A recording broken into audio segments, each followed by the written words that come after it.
My name is Amanda and I live in Australia.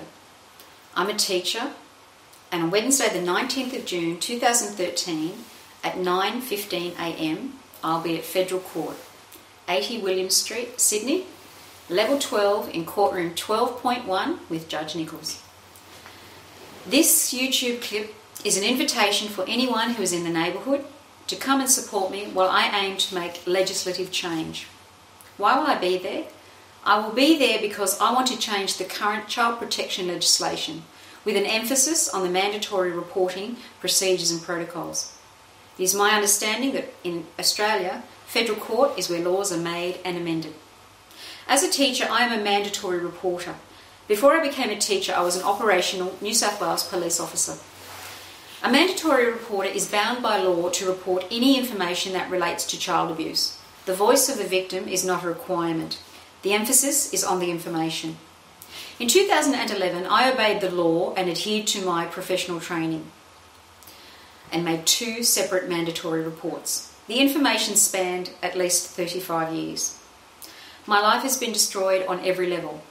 Why has my life been destroyed? Well, I believe I know why, who and how, and I have made my way through 2.5 years of administrative procedures in an earnest attempt to have the mandatory reporting information properly and thoroughly investigated. I also want all my information properly and thoroughly investigated to show what I have endured. I need your trust at this point in time, as I cannot overstep legal and confidential boundaries.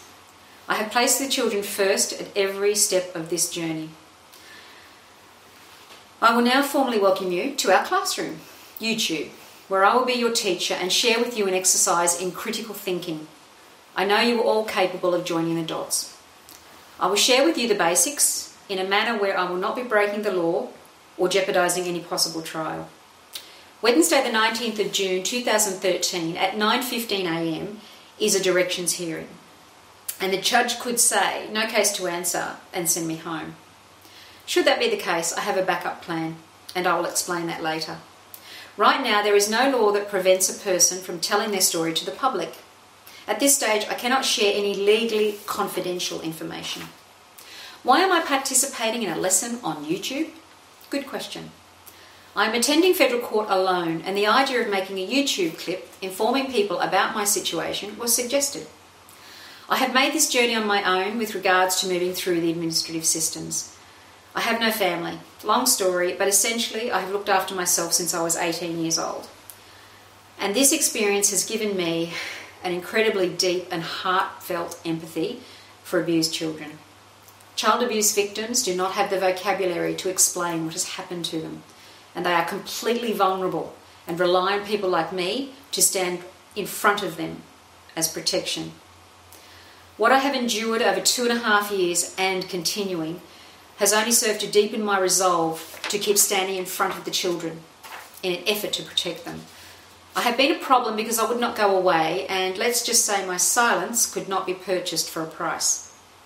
Poetically speaking, I feel as though I have walked into an inner hell to be with the children, and I will not walk out without them.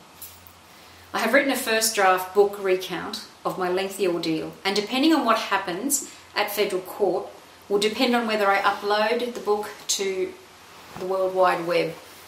There is no law against a person sharing information. At present, the sensitive mandatory reporting information has been forwarded to Justice McClellan as chair of the current Royal Commission into Institutional Responses to Child Sexual Abuse. My first draft book recount has also been forwarded to Her Excellency Quentin Bryce, Governor-General of the Commonwealth of Australia, and of course I have made my way to Federal Court.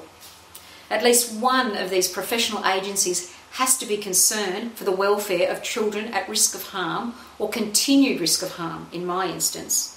A few weeks ago, when I first contacted the Governor-General, I compiled a list of all the contacts I had made over the course of 2011, 2012 and 2013. There ended up being 58 names on that list. The first 21 were professional agencies. 21 professional agencies to date have failed to protect and or support me as a mandatory reporter. Natural justice dictates that when a mandatory reporter is not protected by the current legislation, then no child is being protected by the legislation. Logic and cognitive dissonance explain that. I am currently surviving on Social Security when I should not even be unemployed. Excuse me. Here's a question to ponder in this lesson on critical thinking. In Australia, do you think it is possible for an employer to terminate an employee for no reason? In Australia, do you think a union would support that type of action? Excuse me. If you are a parent, grandparent, carer, foster parent, guardian, or a person who values the children of our global community, please stand in front of the children with me. We are their only voice and their protection until they learn their own communication skills. I chose at the age of 15 to not have children, and nobody came along to change my mind.